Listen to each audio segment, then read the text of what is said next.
নমস্কার বন্ধুরা, আমি মৌমিতা হোম কুকিং চ্যানেলে আপনাদের সবাইকে জানাই স্বাগত। আজকে আমি একটা নোনতা রেসিপি নিয়ে চলে এসেছি।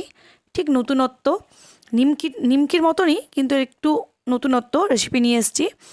রেসিপিটি ভালো লাগলে অবশ্যই চ্যানেলটিকে লাইক শেয়ার কমেন্ট করবেন, আমার পাশে থাকবেন এবং যেসব নতুন বন্ধুরা রয়েছেন চ্যানেলটিকে অবশ্যই সাবস্ক্রাইব করে দেবেন।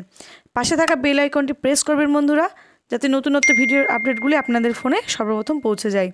ভিডিওটি স্কিপ না করে সম্পূর্ণ দেখার অনুরোধ রইল এবং ভিডিওটি কেমন লাগলো অবশ্যই কমেন্ট করে জানাবেন। দেখুন আমি আজকের নোনতা রেসিপি কী করে বানাচ্ছি। নিয়েছি এখানে আমি 250 গ্রাম ময়দা, দিয়ে দিচ্ছি এখানে আমি 1 চামচ মতো লবণ, দিয়ে দেবো এখানে 3 টেবিল চামচ সুগার পাউডার মানে চিনির গুঁড়ো। চিনিটা আমি গুঁড়ো করেই নিয়েছি, এতে মাখতে সুবিধা হয়। দিয়ে দেবো এখানে 1 চামচ মতো কালো জিরে।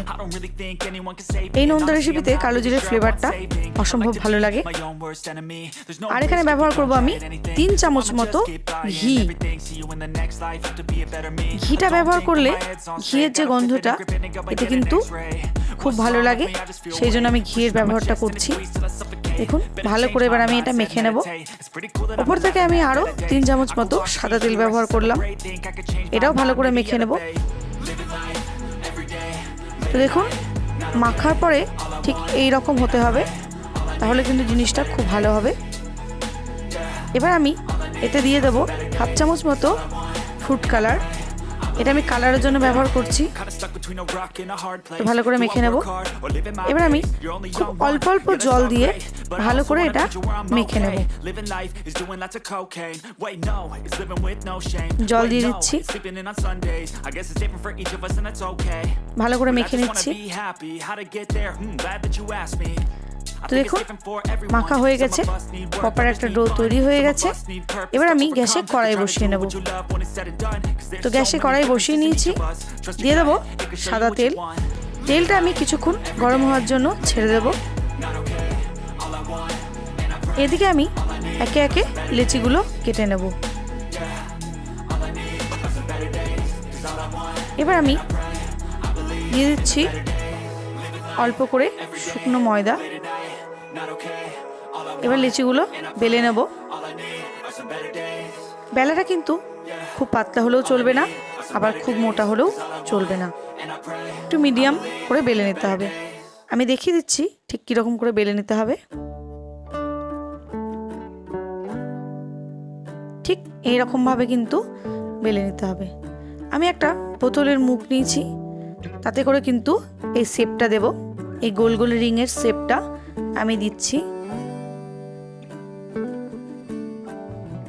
আপনারা অবশ্যই আমার মতো বাড়িতে ট্রাই করবেন, আশা করছি ভালো লাগবে বন্ধুরা।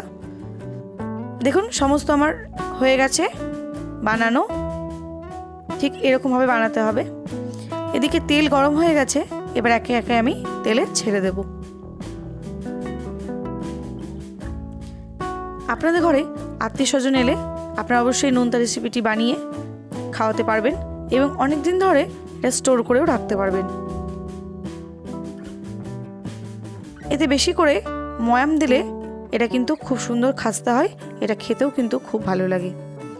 দেখুন আমি অনেকগুলো করে দিয়ে ভেজে নিচ্ছি এবং মিডিয়াম ফ্লেমে এটা ভেজে নিতে হবে অনেকক্ষণ ধরে। তো ভাজা আমার প্রায় হয়ে গেছে, এবার আমি তুলে নেব। ভালো করে তেলটা ঝরিয়ে নিচ্ছি। তো দেখুন হয়ে গেছে।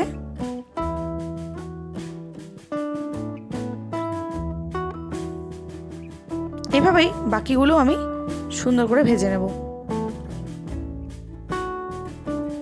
খুব সহজেই কিন্তু এই নোনতা রেসিপিটি বাড়িতে বানিয়ে ফেলা যায়। আপনারা অবশ্যই বাড়িতে ট্রাই করবেন বন্ধুরা, আর আমাকে কমেন্ট বক্সে কমেন্ট করে জানাবেন আপনাদের কেমন লেগেছে।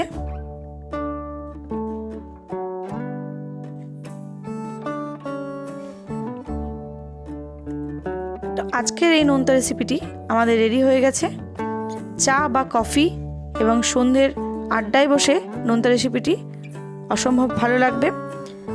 আজকের মতো ভিডিওটি এখানেই শেষ। ভালো থাকবেন, সুস্থ থাকবেন, নমস্কার।